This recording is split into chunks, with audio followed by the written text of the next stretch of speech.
Seja muito bem-vindo. Teremos Manhã com Cristo. Deus te abençoe em nome de Jesus. Seja muito bem-vindo. Manhã com Cristo. Todo domingo de manhã, às 10 horas, Manhã com Cristo. EBD online. Vamos estudar a palavra do Senhor, falar sobre Jesus Cristo. Olha que música bonita do Fernandinho. Vai preparando o seu coração, compartilhando com os amigos.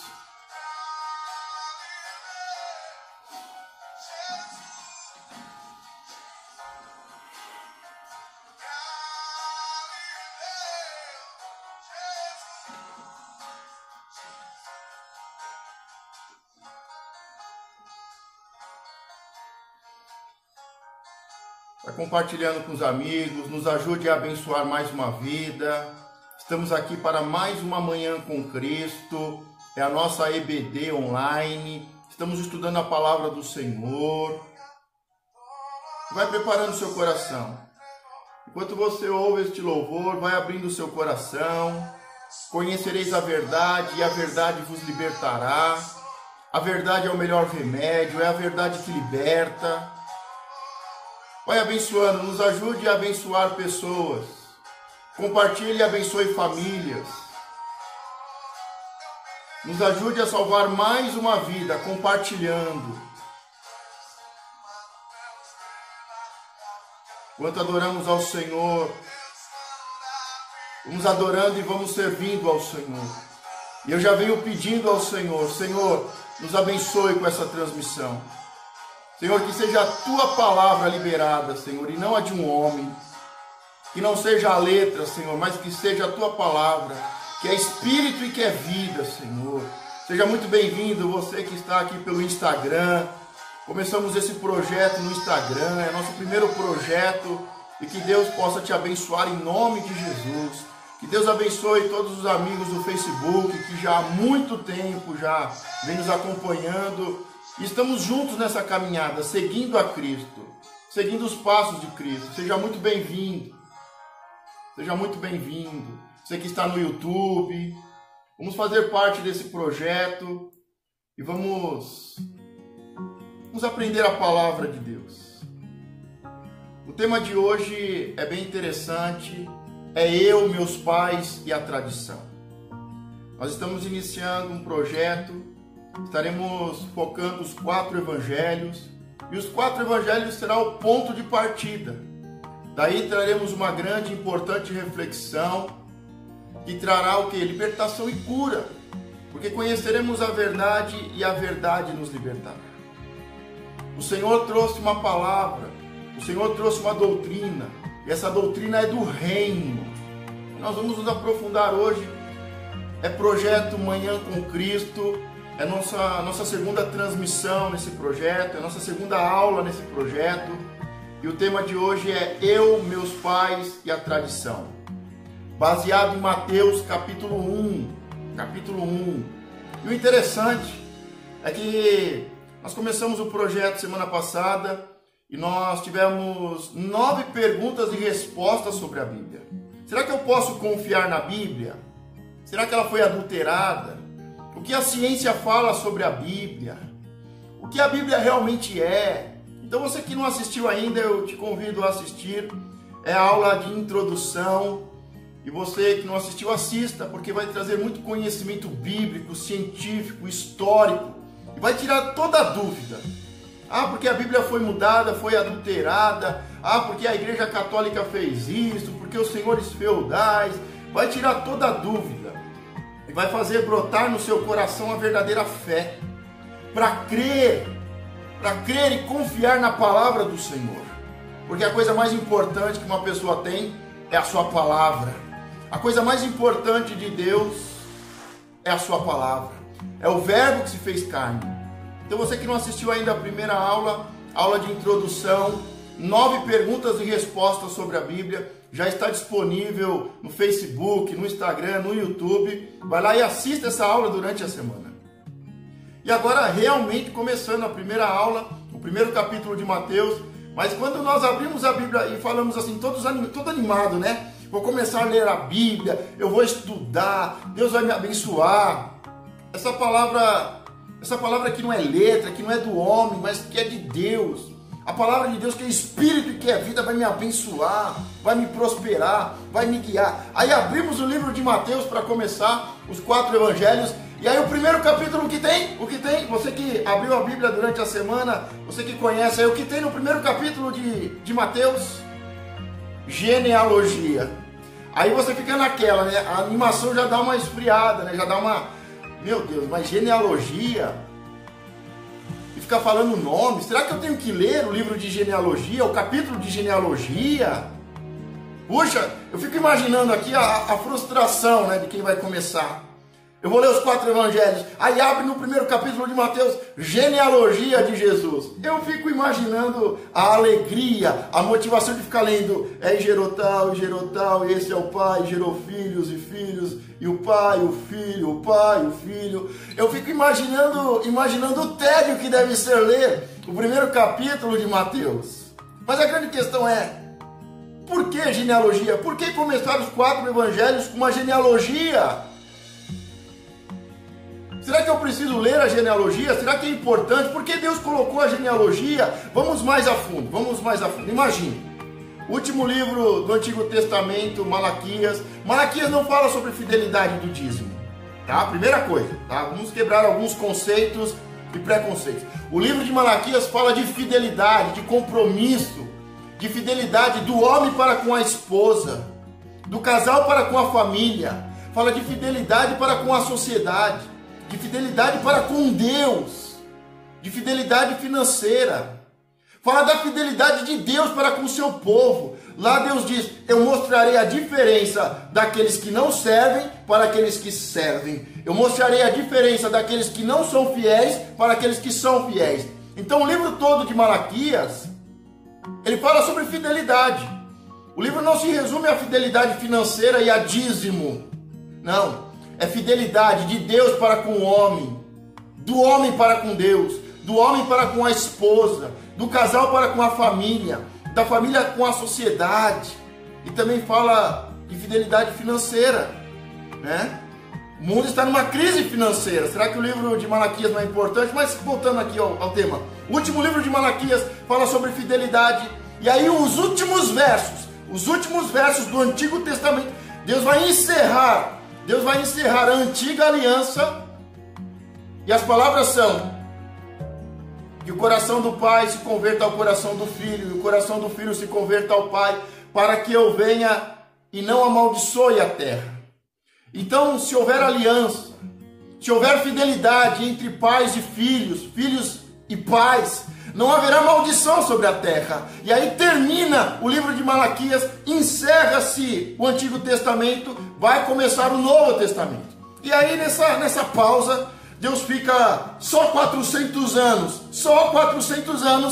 sem falar com a terra, sem falar com ninguém. 400 anos. E aí depois de 400 anos de silêncio, tanto é que dependendo da Bíblia, você vai ver que tem uma folha em branco. Quando termina o Antigo Testamento e antes de começar o Novo Testamento, tem uma folha em branco. E essa folha em branco representa 400 anos, tem palavra, 400 anos de silêncio. Algumas Bíblias até possuem 4 folhas em branco, representando 400 anos de silêncio. Deus encerra o Antigo Testamento falando que o coração do pai deve se converter ao filho e o coração do filho ao pai, para que não haja maldição sobre a terra. Para que quando eu vier não haja maldição sobre a terra. Encerra-se o Antigo Testamento, 400 anos sem Deus falar. Deus vai falar, vai começar o Novo Testamento, o livro de Mateus, genealogia. Será que não tinha algo mais importante para Deus falar? Será que tinha que ser genealogia? E nós vamos falar um pouquinho sobre isso. Será que genealogia é importante? Será que eu tenho que ler o capítulo de genealogia ou eu posso pular? Será que é importante? Será que eu posso pular? O que Deus quer falar? Porque a primeira palavra, depois de 400 anos de silêncio, é genealogia. E aí o livro de Mateus, vou ler o primeiro versículo de Mateus, primeiro e o segundo, está escrito: livro da geração de Jesus Cristo. Presta atenção. Livro da geração de Jesus Cristo. Filho de Davi, filho de Abraão. E aí começa. Abraão gerou Isaac, Isaac gerou Jacó, e Jacó gerou a Judá e a seus irmãos. E aí começa. E vai até o versículo 16. No versículo 17, que é o encerramento da genealogia. Versículo 17. De sorte que todas as gerações, desde Abraão até Davi, são 14, preste atenção, 14 gerações. E desde Davi até a deportação para a Babilônia, 14 gerações. E desde a deportação para a Babilônia até Cristo, 14 gerações. Então nós estamos aqui falando sobre eu, meus pais e a tradição. Estamos no primeiro capítulo de Mateus e começa com genealogia. Eu fico imaginando a empolgação de vocês. E aqui começa, livro da geração de Jesus, filho de Davi, filho de Abraão, e aí começa a genealogia. Começa a genealogia. É interessante que o livro de Mateus e o livro de Lucas falam sobre a genealogia de Jesus. Aqui o propósito não é comparar as duas genealogias, mas é falar um pouquinho sobre esse primeiro capítulo de Mateus e nos aprofundarmos. E quando termina a genealogia de Jesus, ele dá um detalhe muito importante, ele fala, olha, é de 14 em 14. De 14 em 14. Olha como ele fala, de sorte, é sorte, de sorte, que as gerações, desde Abraão até Davi, de Abraão até Davi, de Abraão até Davi, que são os dois pais, de Jesus, como começa o texto. Jesus Cristo, filho de Davi, filho de Abraão. Aí versículo 17, de sorte que todas as gerações, desde Abraão até Davi, de Abraão até Davi, são 14. De Davi até a deportação para a Babilônia, até eles serem levados cativos à Babilônia, são 14. E desde a deportação para a Babilônia até Cristo, 14. Você consegue entender a importância do número 14? Por que na genealogia de Jesus está falando de 14? 14 gerações. 14 gerações, mais 14 gerações, mais 14 gerações, mais 14 gerações. Você consegue entender a importância? Você consegue entender a importância da genealogia para Deus? Você consegue entender a importância da genealogia para o contexto espiritual? E o quanto isso afeta a nossa vida pessoal? Se não fosse importante, Deus não teria começado desse jeito o Novo Testamento. Se não fosse importante, Deus não teria colocado 14, 14, 14, 14. Deus teria falado, o pai de Jesus é José e Maria, e acabou. Mas ele faz questão de colocar 14 gerações, 14 gerações, 14 gerações, 14 gerações, todos. Por quê? Porque todos fazem parte. Vamos começar por um princípio importante. Todos fazem parte da família. Mas e aquele que foi embora? Faz parte da família. E aquele que se desviou? Faz parte da geração. E aquele que se perdeu, que morreu? E aquele que morreu na bebida, nas drogas? Faz parte da família, da geração, da genealogia. Ninguém é excluído. E aqui, para o machismo da época, nós falamos um pouquinho no vídeo anterior, sobre essa palhaçada do machismo, do feminismo, da questão do LGBT. Então, aqui, o machismo da época, nós vemos que tem as mulheres. Tem até as mulheres que começaram a fazer parte da genealogia. Raabe, por exemplo. Cadê o machismo da época? Então muita coisa começa a cair por terra, muita mentira, muita religiosidade, muita hipocrisia. Temos que tirar o óculos de hoje para começar a colocar a visão de Deus, para poder enxergar as coisas conforme Deus quer que a gente veja, ter visão de Deus.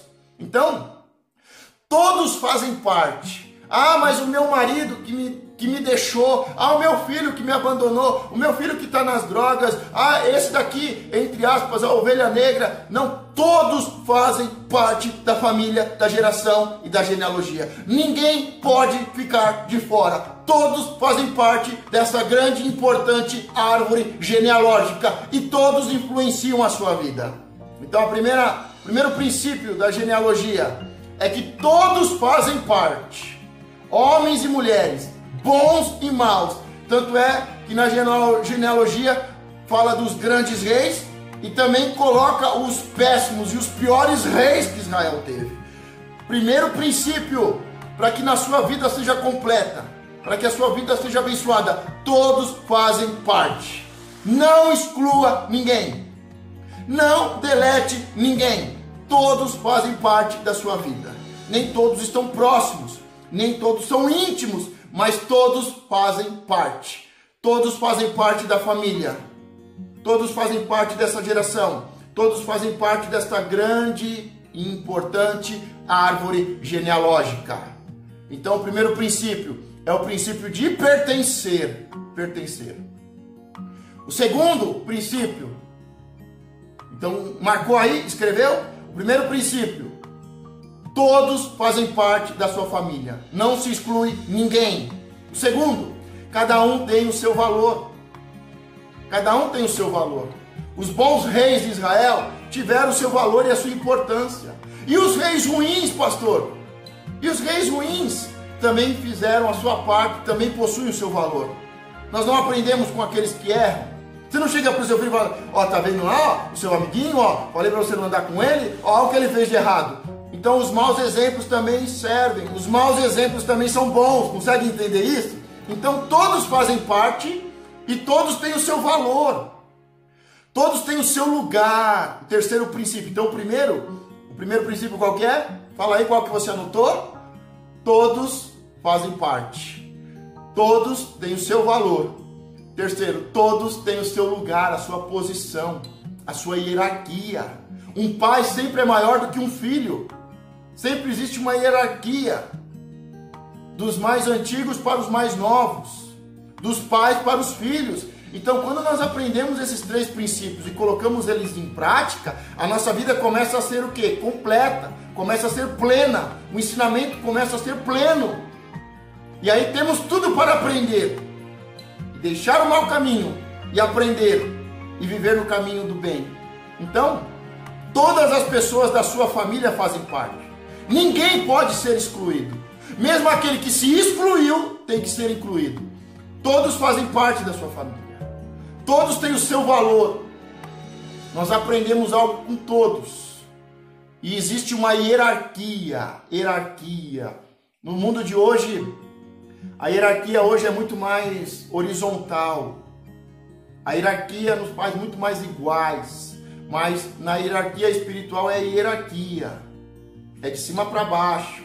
É de trás para frente. Então esses três princípios devem ser compreendidos. Esses três princípios devem ser praticados.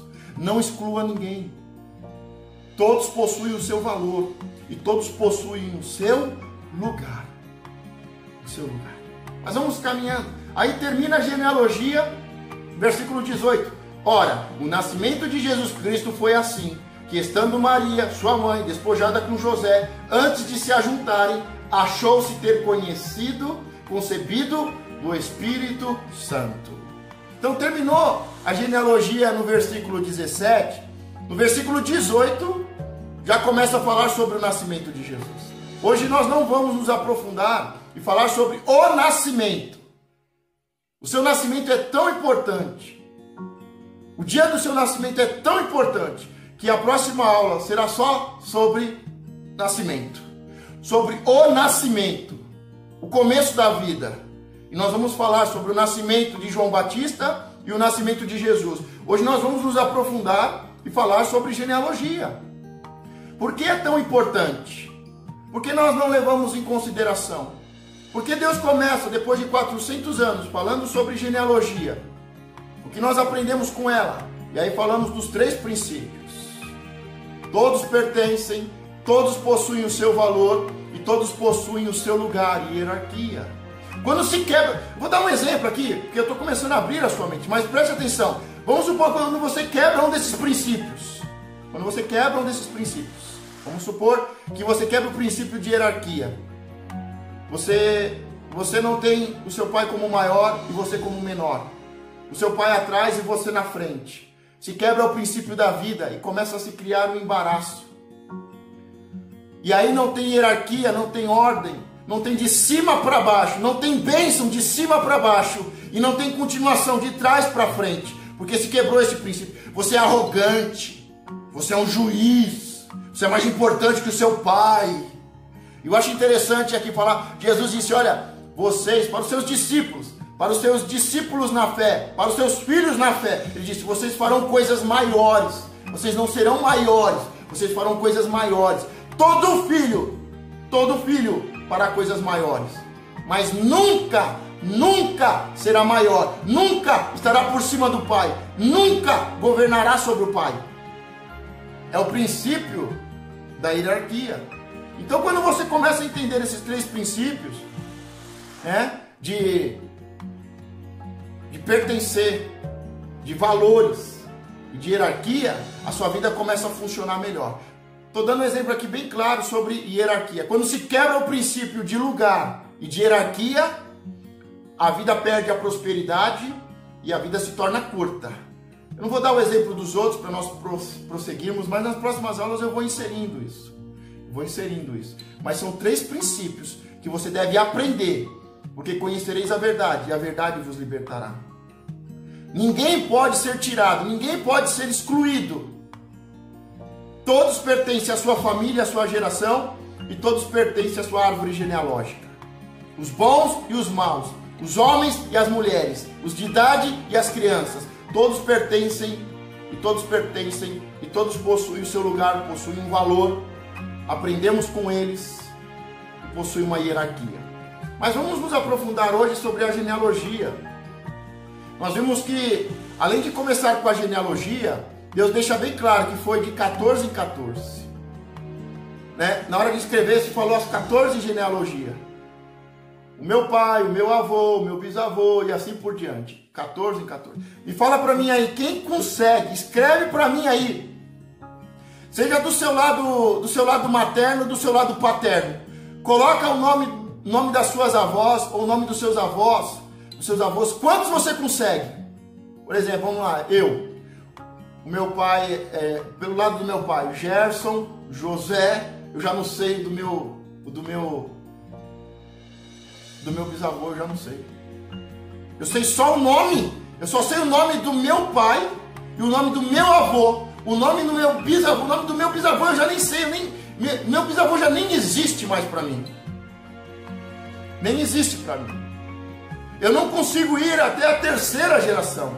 Se eu pegar da minha mãe Elizabeth, a sua mãe, a minha avó Teresa, já não sei mais.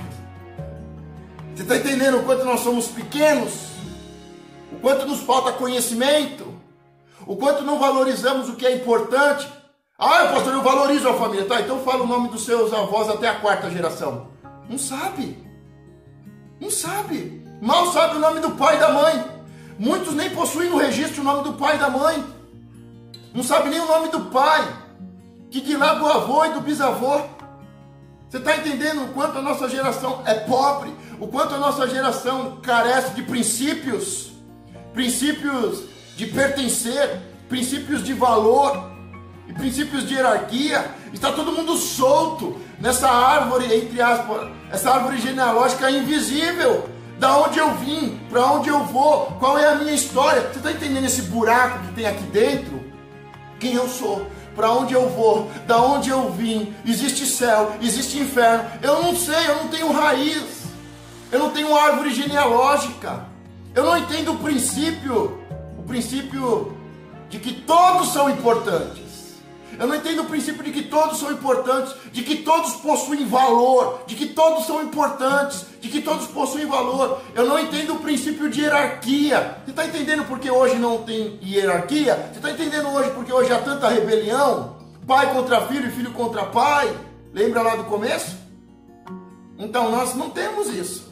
Nós temos que começar a resgatar. Você precisa falar mais sobre o seu pai, você precisa falar mais sobre o seu avô, precisa resgatar as informações do seu bisavô. Jesus, ele sabe quem ele é, porque ele tem uma árvore genealógica completa. 14, 14, 14, 14. Ele conhece a sua raiz. a raiz de Jessé, o filho de Davi, filho de Abraão. Você está entendendo? Ele tem raiz, ele tem profundidade, ele tem um tronco que o sustenta, galhos que florescem, que se expandem. É uma grande e poderosa árvore genealógica que lhe dá base, que lhe dá princípio, que lhe dá valor, que lhe dá hierarquia. Primeiro a raiz, depois o tronco, depois os galhos enxertados e os muitos frutos. Você está entendendo? E nós não temos isso.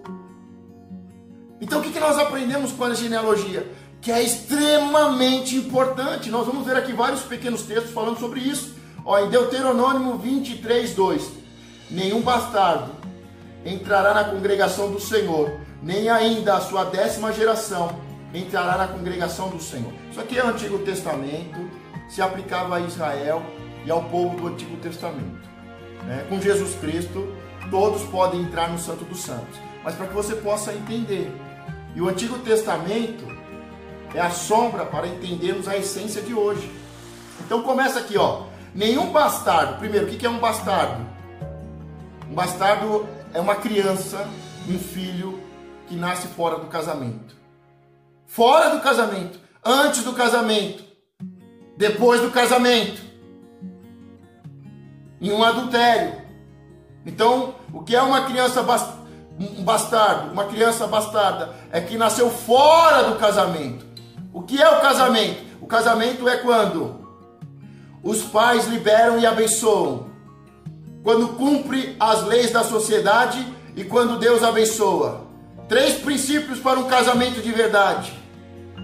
Princípios dos pais, da família. Os pais abençoam.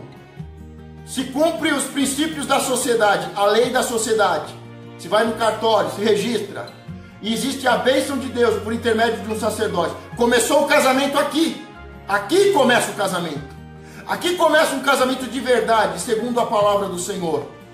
Os pais liberam, os pais abençoam. Cumpre-se os princípios da sociedade. E Deus abençoa. Começou o casamento. Aonde termina o casamento? Até a morte, até que um deles morra. Antes e depois do casamento, por exemplo, a pessoa se separa. Houve um adultério, se separa. E aí depois que se separa, tem relação sexual e tem um filho. Fora do casamento. É um relacionamento fora do casamento. Então, antes do casamento, depois do casamento, ou um adultério, quando nasce uma criança nessa situação, ela é um bastardo, fora do casamento. E olha o que a palavra diz: nenhum bastardo, nenhum filho fora do casamento entrará na congregação do Senhor, nem ainda a sua 10ª geração entrará na congregação do Senhor. O que é a congregação do Senhor? É o lugar da adoração. É o Santo dos Santos. É o lugar da adoração. É o lugar da intimidade com Deus. Olha o que a Bíblia fala no Antigo Testamento. Que um bastardo não entrará na congregação do Senhor. Ele não entrará na comunidade, ele não entrará no corpo do Senhor. Nem ele e nem a sua 10ª geração. Nem a sua 10ª geração.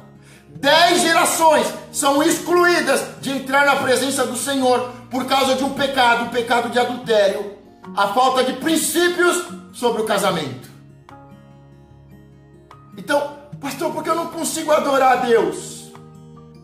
Porque é bastardo. Pastor, porque os meus filhos não conseguem entrar na presença do Senhor? Porque os meus filhos não querem ir à igreja? Porque os meus filhos não possuem o prazer de se encontrarem? Porque eles não conseguem? Porque há essa dificuldade, essa luta de ir à igreja e de entrar na presença do Senhor? Porque o princípio de casamento foi quebrado. O princípio da ordem foi quebrado. O princípio do valor foi quebrado.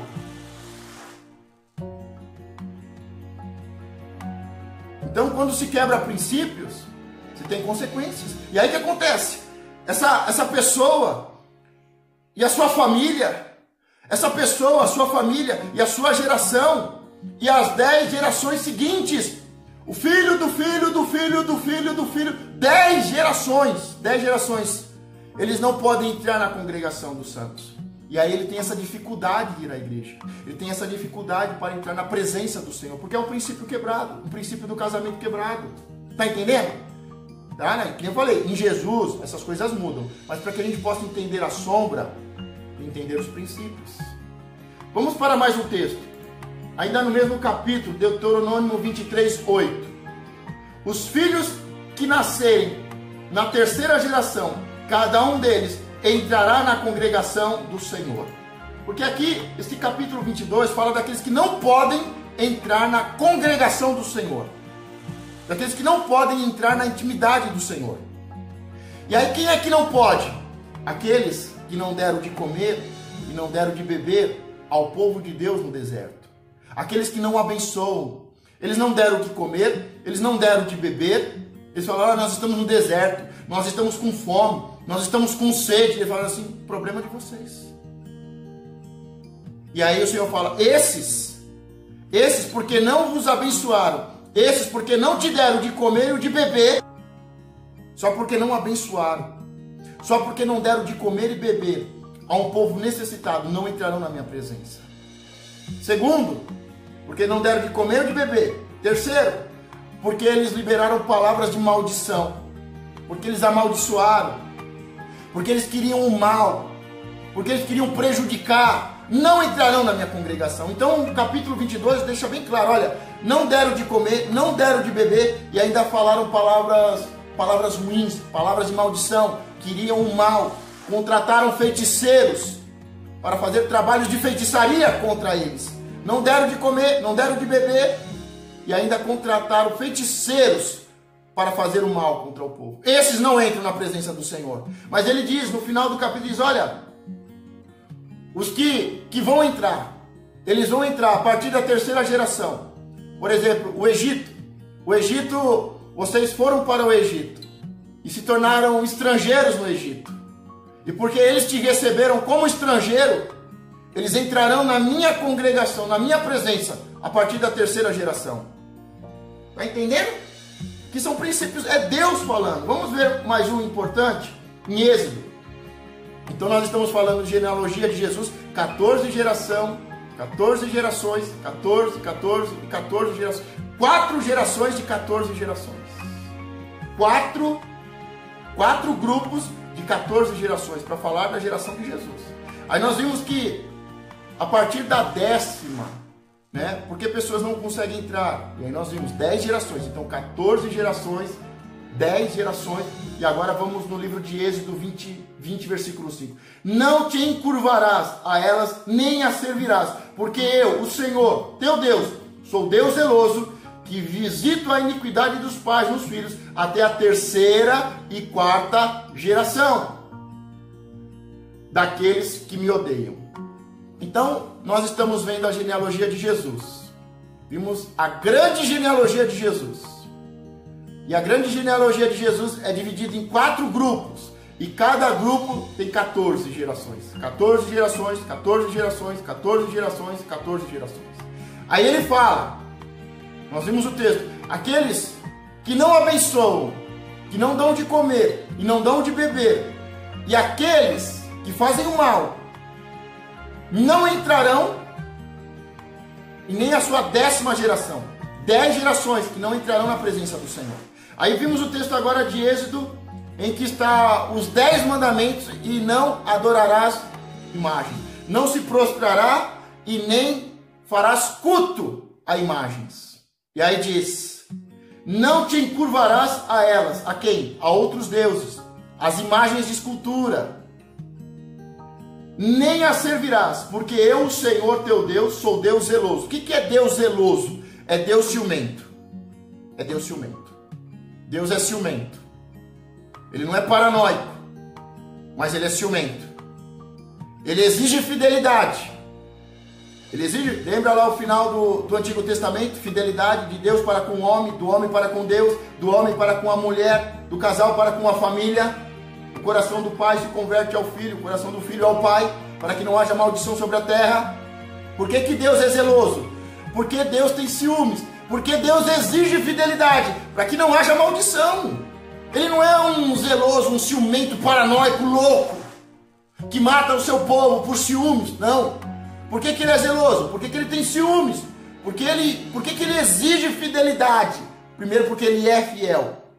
E ele pode exigir fidelidade.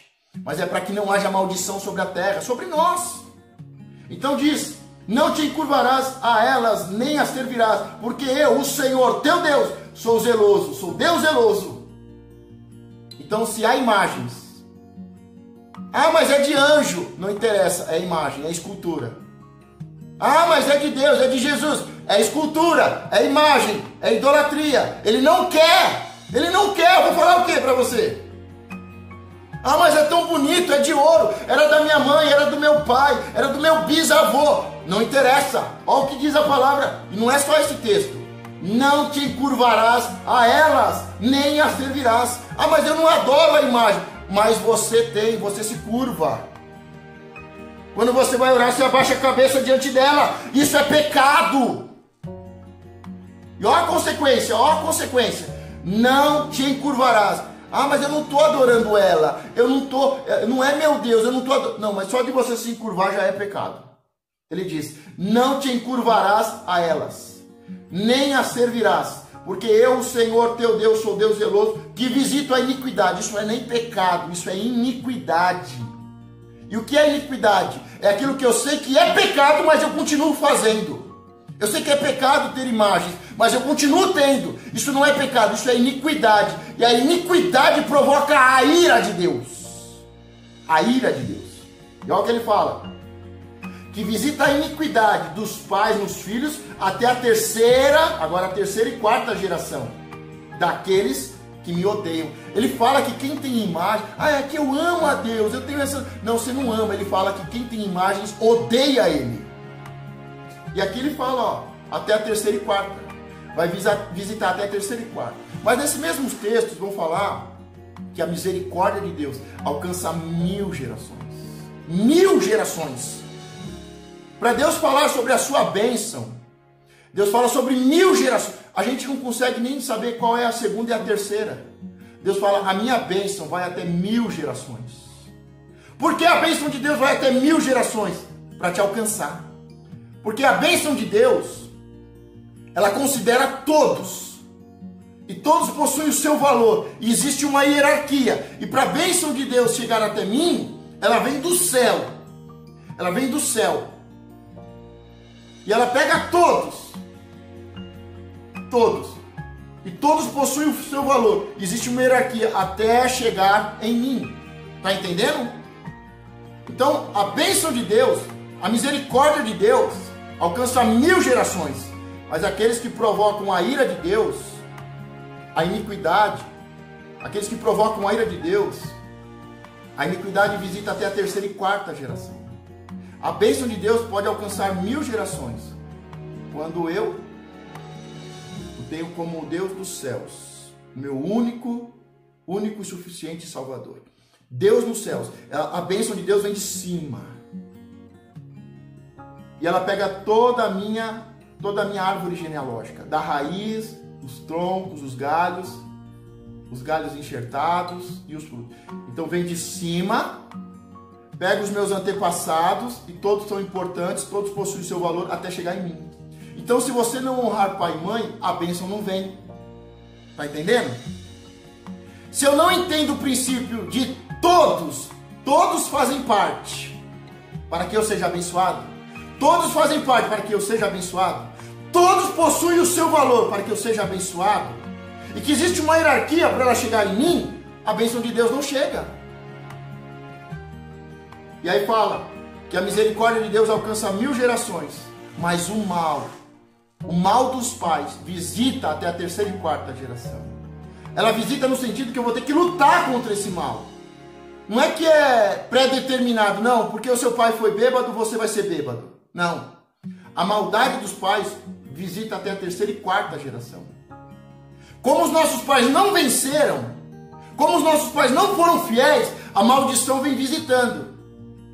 E se eu não busco Deus, eu caio na maldição.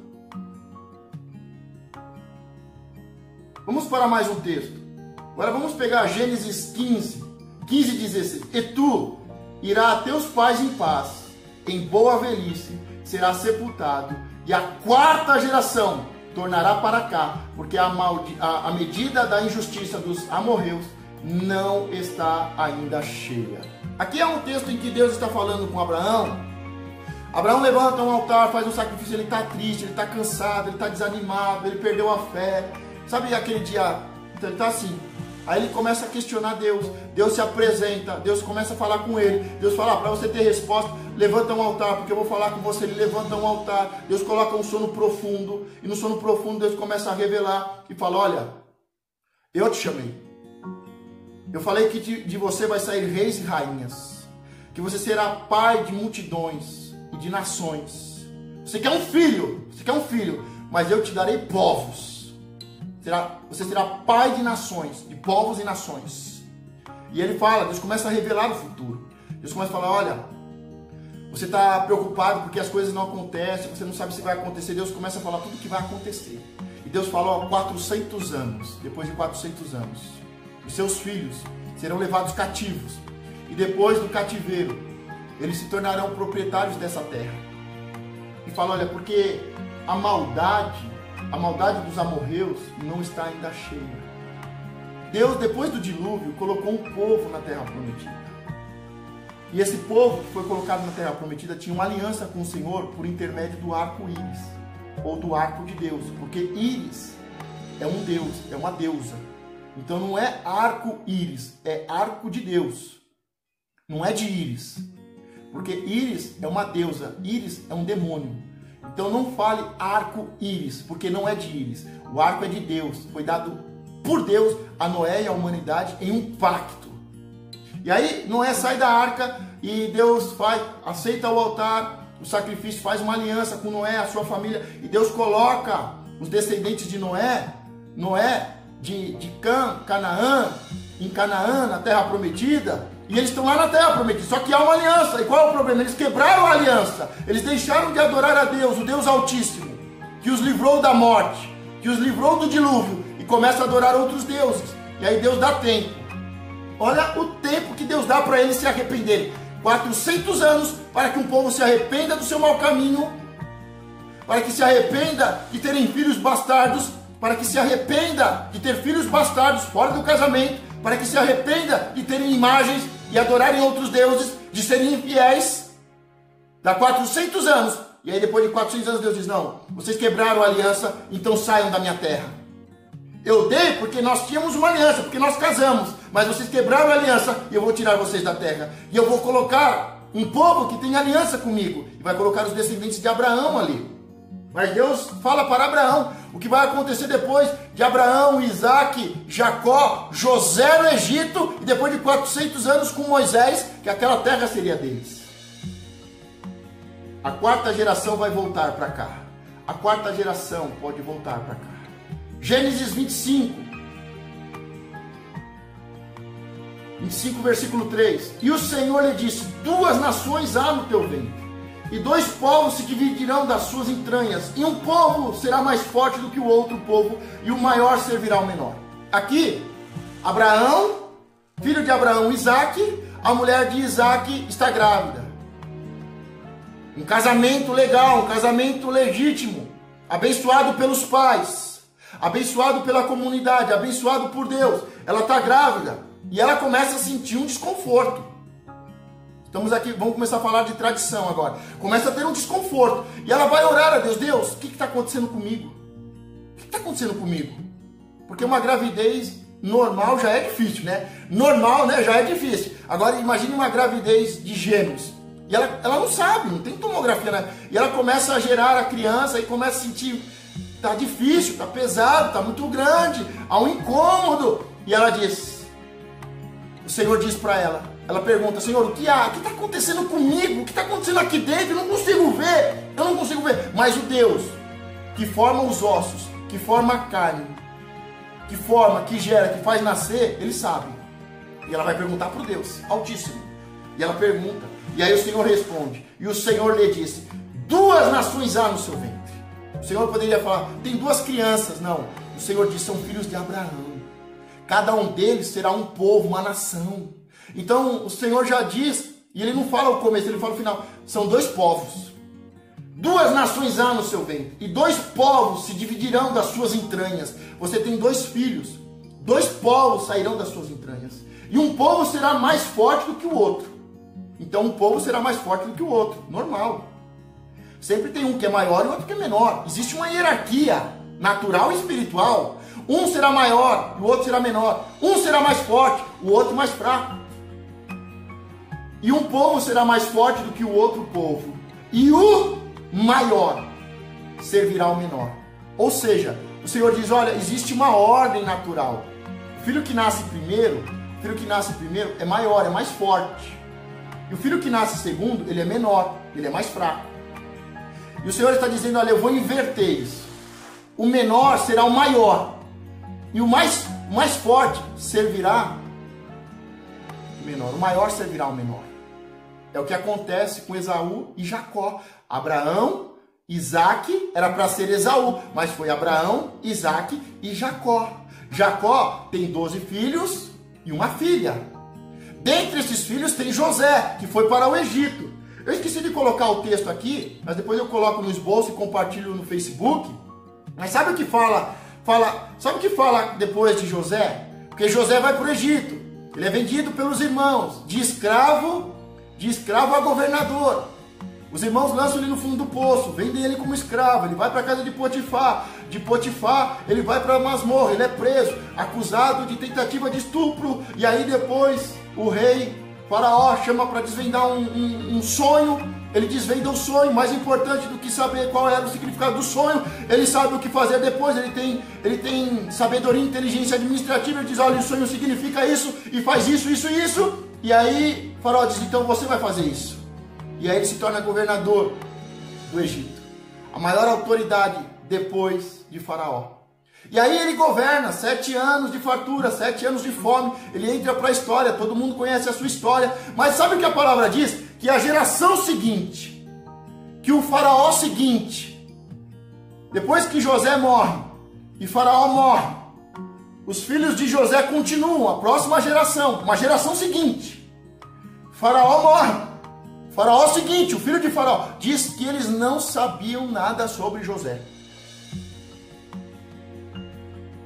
Uma geração após... Olha, José foi a pessoa mais importante da história antiga. Se tornou governador.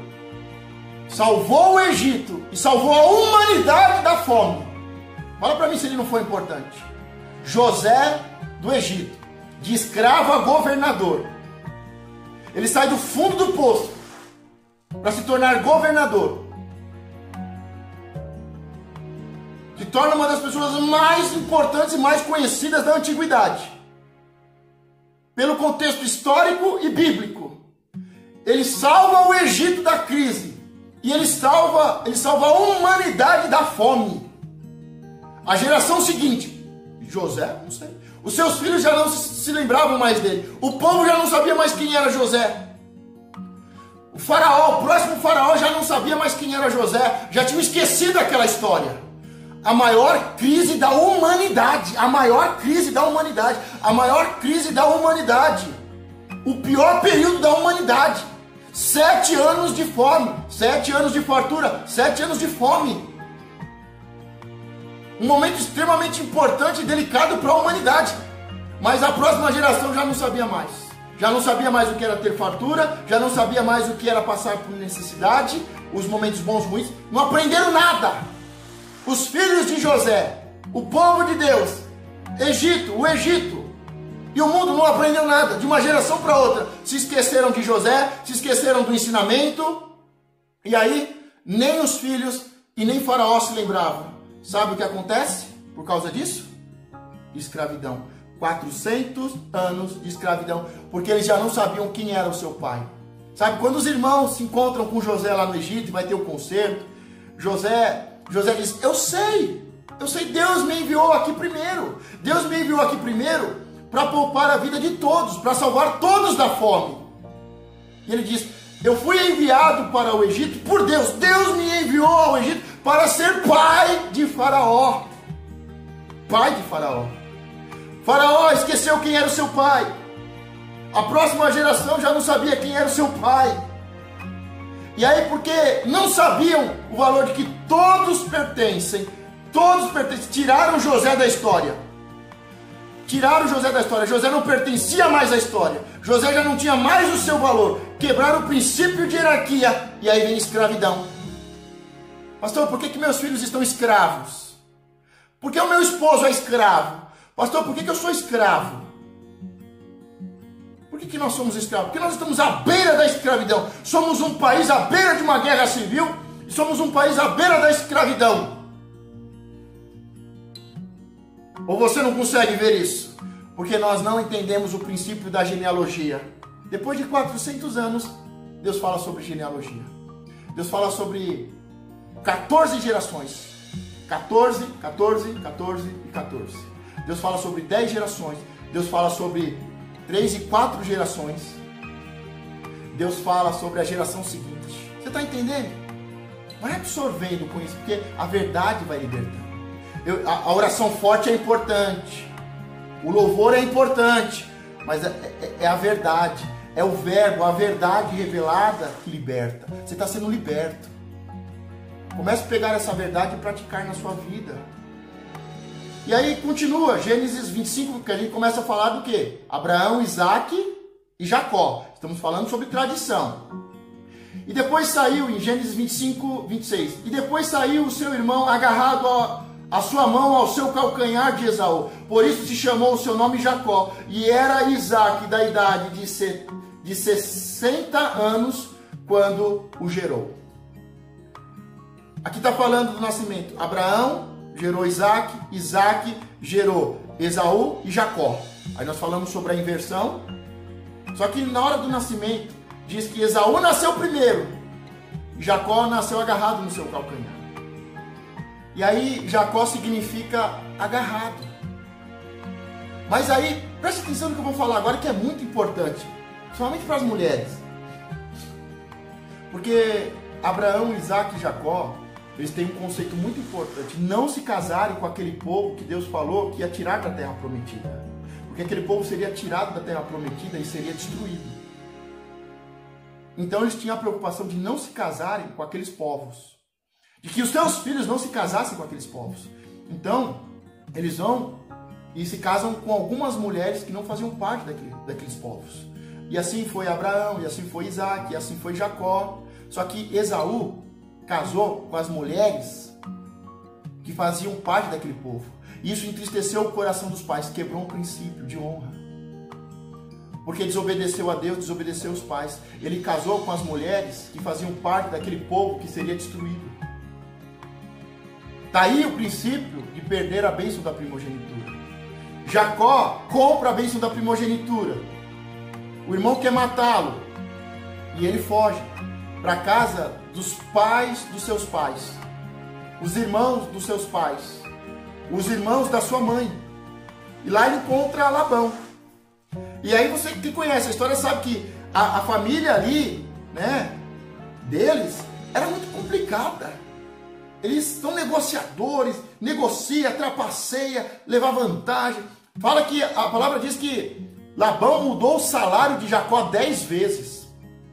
10 vezes. Então havia muita competição, havia muito puxa-tapete. Ah, nós concordamos isso, mas agora, a partir de agora, vai ser assim. Tudo mudava, sabe? Sabe aquela pessoa que manipula, aquele 171, sabe? Então tinha muito isso.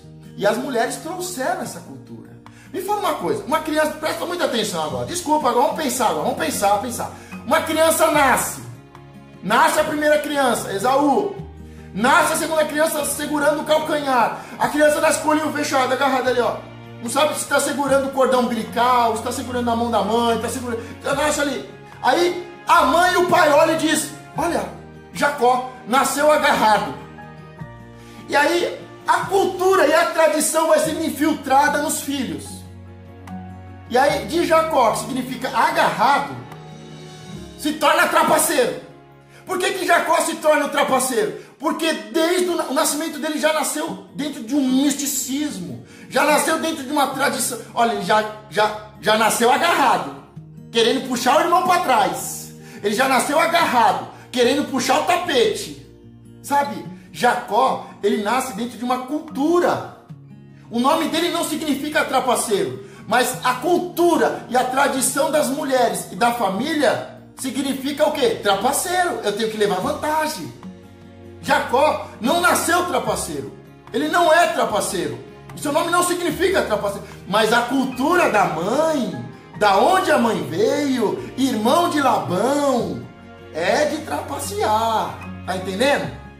E aí, não é a bênção que está influenciando a vida de Jacó, mas é a cultura dos pais, a cultura que a mãe trouxe, a cultura dos antepassados que está influenciando a vida de Jacó. Tanto é que a mãe fala, olha, vamos fazer um negócio aí para você comprar a bênção, para você ter seu primogênito, porque Deus falou isso, sabe? Aí pega até porque o profeta falou, então vamos comprar a primogenitura, vamos enganar seu pai, vamos mentir seu pai, vamos colocar. Você está vendo que pega a palavra de Deus, a revelação de Deus, com a cultura, com a tradição e começa a influenciar a formação dos filhos. Deixa eu te perguntar, qual é a cultura, qual é a tradição que está afetando a educação dos seus filhos? Ah, lá todo mundo é trapaceiro, então meu filho vai ser trapaceiro. Ah, não, mas a gente faz isso. Não, isso vai acontecer. Todo mundo é viciado, então uma cultura. As pessoas falam, pastor, fazer uma oração forte para quebrar a maldição. Às vezes não precisa de uma oração forte para quebrar a maldição hereditária. Às vezes precisa de um ensinamento forte, de verdade, para quebrar um mau caráter hereditário. Deixa eu respirar para me acalmar. Porque tem muita gente que vem e procura, pastor, eu preciso de uma oração forte para deixar de ser prostituto. Pastor, eu preciso de uma oração forte para deixar de ser um bêbado, um viciado. Pastor, eu preciso de uma oração forte porque eu queria tanto ser uma mulher virtuosa, mas eu sou tão trapaceira, pastor, tão trapaceira. Eu sou tão 171. Não precisa de oração forte. Precisa de uma verdade que transforma o caráter. Não é uma oração forte para quebrar a maldição hereditária. É uma verdade absoluta de Deus, um princípio que muda uma cultura, que quebra uma cultura. Tá entendendo? Porque tem muita gente bêbado que se orar, sai o Zé Pilintra. Mas tem muita gente bêbada que precisa ouvir a verdade. Ouvir a verdade. Para deixar de ser cara de pau. Para deixar de ser mentiroso. Para parar de enganar os outros. Precisa ouvir uma verdade de Deus. Para quebrar uma maldição cultural. Pastor, todo mundo na minha casa grávida. Às vezes falta você ensinar. Ensinar suas filhas a ter vergonha na cara. Às vezes falta ensinar, filha, fecha as pernas. Não precisa de uma oração não, precisa de uns tapas. Precisa de umas verdades. Às vezes não é uma oração forte. Às vezes é um confronto forte. Nós vemos Abraão indo para um culto de libertação para quebrar as maldições hereditárias de idolatria. Nós vemos Isaac, nós vemos Jacó, José indo num culto forte para quebrar a maldição hereditária. Não, precisa de um caráter forte para quebrar a maldição hereditária. Precisa de uma verdade que liberta. Eu não sou contra culto de libertação não, já fiz muito, já passei por muitos, preciso de muitos. Mas o que liberta é a verdade, não é a oração forte. A oração forte ajuda a libertar. A oração forte expulsa demônios para que você seja liberto. Mas o que liberta é a verdade. Desculpa que às vezes eu me empolgo, tá, gente? Desculpa que as pessoas falam, pastor, eu tenho medo de você. Você devia ter medo do diabo. Porque eu quero te ajudar, eu quero te ensinar, eu quero que você seja uma bênção, um abençoador. Mas vamos continuar aqui. E aí, Gênesis 32, do 27 ao 29. Ele disse-lhe, qual é o teu nome? Porque Jacó, a questão não é o nome de Jacó, é o caráter de Jacó. E aqui nesse momento ele vai ter um encontro. Ele disse-lhe, qual é o teu nome? E ele disse, Jacó. Jacó significa o quê? Agarrado. Agarrado. Agarrado. Tanto é que ele agarrou o anjo. Ele cumpriu o nome dele. Ele cumpriu o propósito do nome dele. Ele nasceu agarrado, irmão. É Jacó, nasceu agarrado. Ele se agarra ao anjo do Senhor. Ele se agarra ao Senhor até ser abençoado. Ele não enganou o anjo. Então, a questão não é o nome, é o caráter. Ele disse, qual é o teu nome? E ele disse, Jacó. Então disse, não te chamarás mais Jacó, mas Israel. Pois como príncipe lutaste com Deus. Ele lutou como príncipe. Como um príncipe. Não como um trapaceiro. Tem gente que vai para a igreja e vai orar como um trapaceiro, fazer negócio.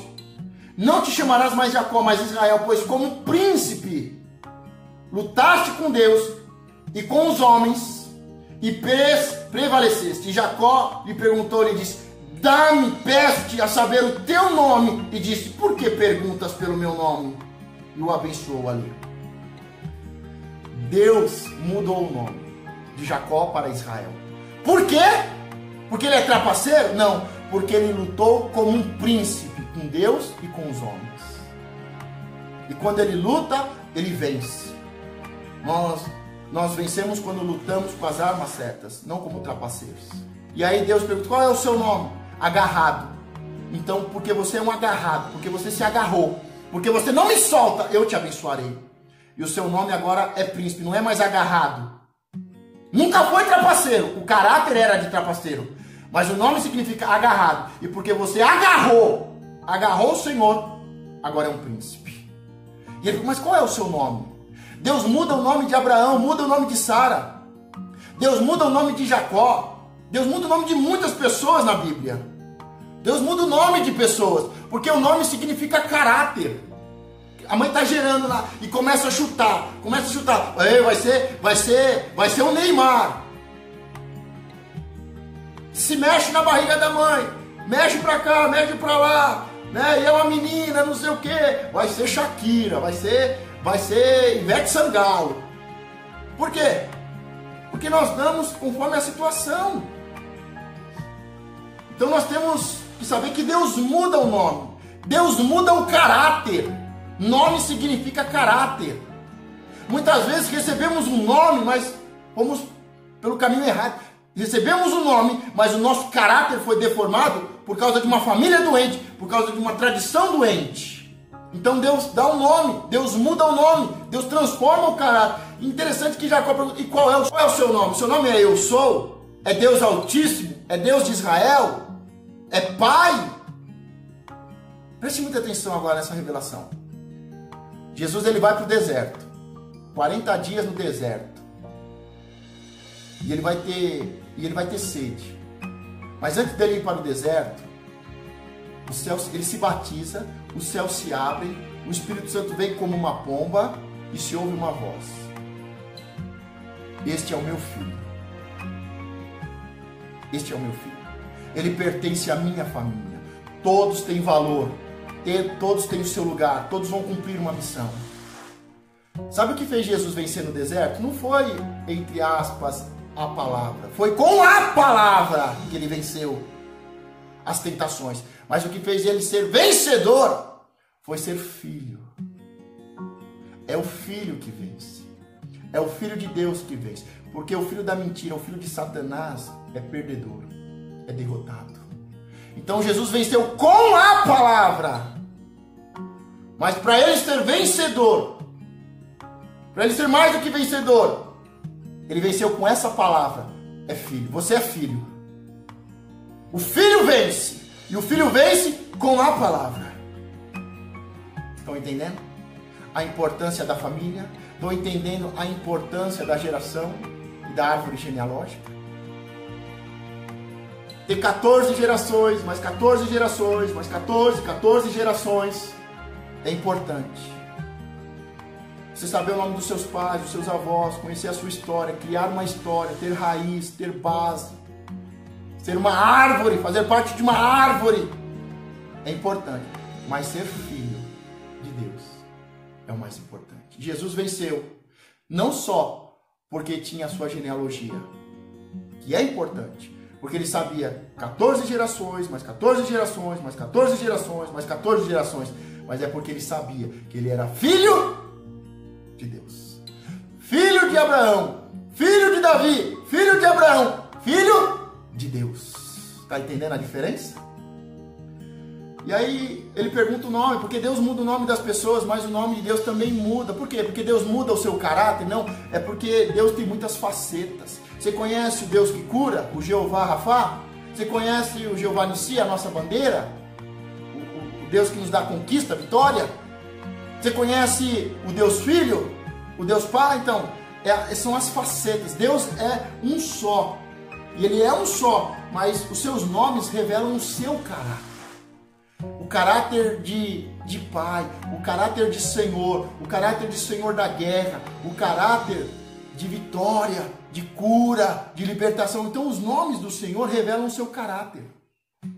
Não é que o caráter de Deus muda. Antes ele era um, agora ele é outro. Não, Deus sempre foi o mesmo. Ele sempre foi, ele é e sempre será o mesmo. Ele não muda, mas o seu nome, os seus nomes revelam o seu caráter. Vamos mais um pouco à frente. Agora vamos para o final. 1 Crônicas 4, 9 ao 10. E foi Jabes mais ilustre do que os seus irmãos, e a sua mãe deu-lhe o nome de Jabes, dizendo: porquanto com dores o dei à luz, porque Jabes invocou o Deus de Israel, dizendo: se me abençoares muitíssimo, e meus termos ampliares, e a tua mão for comigo, e fizeres que do mal não seja afligido, o Deus lhe concedeu o que lhe tinha pedido. Jabes pediu quatro coisas. Nós vamos terminar com essas 4 coisas. Porque o nome de Jabes significa dores. Filho da dor. Ele já nasceu com muita dor, dando muita dor para sua mãe, dando muita dor para sua mãe. Sabe aqueles filhos que nascem com dor, que é difícil de nascer, aquele filho que gera muito problema? Então Jabes significa dores. O filho das minhas dores, o filho que dá dor, o filho que dá dor de cabeça. E ele nasce já assim. Ele nasce dando dor. O seu nome significa que ele é dor, que ele dá dor. Imagina, acordou, o que me dá dor acordou. Você que me dá dores, vai para a escola na bênção. Imagine, cada vez que chama Jabes diz: aquele que me dá dor, aquele que me dá dor de cabeça, aquele que me aflige. Pensou? Você nasce debaixo dessa palavra. Você cresce debaixo dessa palavra. Quem é que consegue ser abençoado debaixo de uma palavra de maldição, de dor? Jesus levou a nossa dor. Jesus muda o caráter. Jesus nos liberta. Jesus nos cura. Ele levou a nossa dor. Ele levou a nossa enfermidade. Ele muda o nosso caráter. Ele nos salva. Ele nos dá vitória. Ele pede 4 coisas. Ele pede 4 coisas. Se me abençoares muitíssimo e meus termos ampliares, a tua mão for comigo e fizeres que do mal não seja afligido. Jabes ora, Deus concede. Nunca mais se ouve de Jabes, nem no Antigo nem no Novo Testamento. Mas Jabes teve o nome mudado, o caráter mudado e a vida mudada, porque Deus concedeu ele essas 4 coisas. Deus tirou a dor, Deus tirou a dor, mas Deus mudou o nome. Ele continuava com o mesmo nome. Você, Jabes, você que é o filho da minha dor, mas que Deus abençoou. Às vezes Deus muda o nome, às vezes não. Mas Deus muda o caráter, Deus muda a história, Deus muda. Sabe, em Apocalipse 2,17, quem tem ouvidos, ouça o que o Espírito diz às igrejas. Ao que vencer, darei eu a comer do maná escondido, e dar-lhe-ei uma pedra branca, e na pedra um novo nome escrito. Deus vai te dar um novo nome naquele grande dia, no dia do julgamento. Deus vai te dar o de comer e te dará uma pedra branca, e nessa pedra branca tem um novo nome para você viver na eternidade. No final, porque Deus mudou o nome de Abraão, mudou o nome de Jacó, por que não mudou o nome de Isaac? Por que não mudou o nome desse? Por que Deus não muda o meu nome? No final, Deus vai mudar o nome de todo mundo, tá entendendo? Você vai receber um novo nome para a eternidade. E aí em Apocalipse, no capítulo seguinte, capítulo 3:12, e quem vencer, eu farei coluna no templo do meu Deus, e dele nunca sairá do templo de Deus, da eternidade.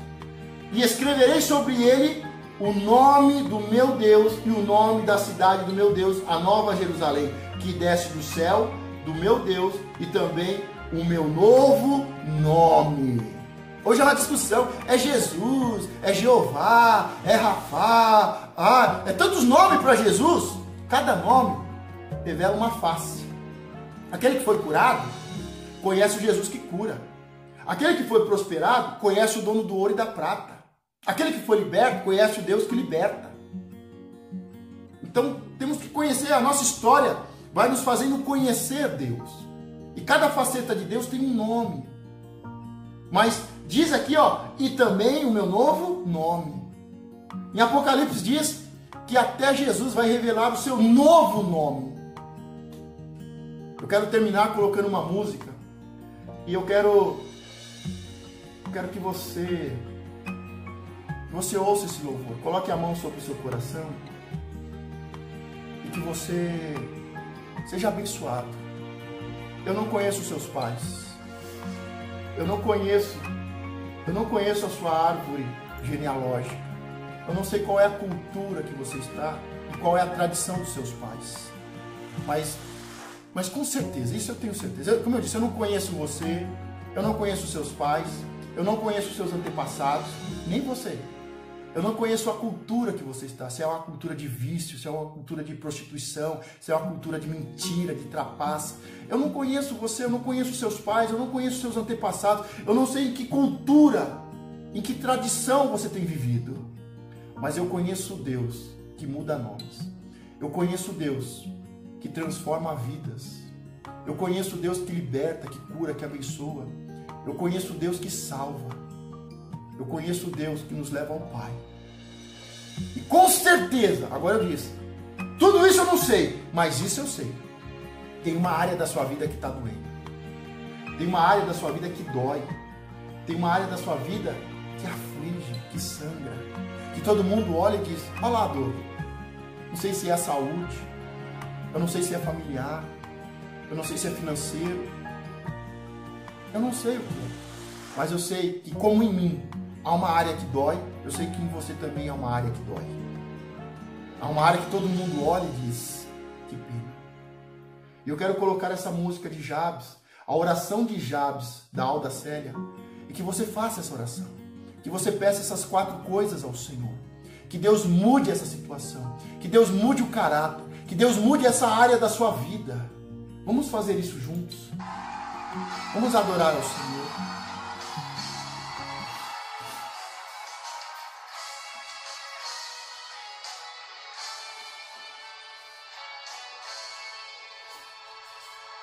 Obrigado, Senhor.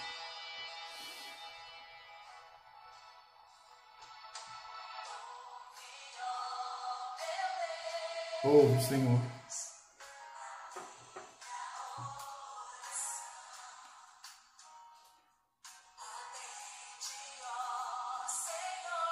Faça desse louvor a sua oração.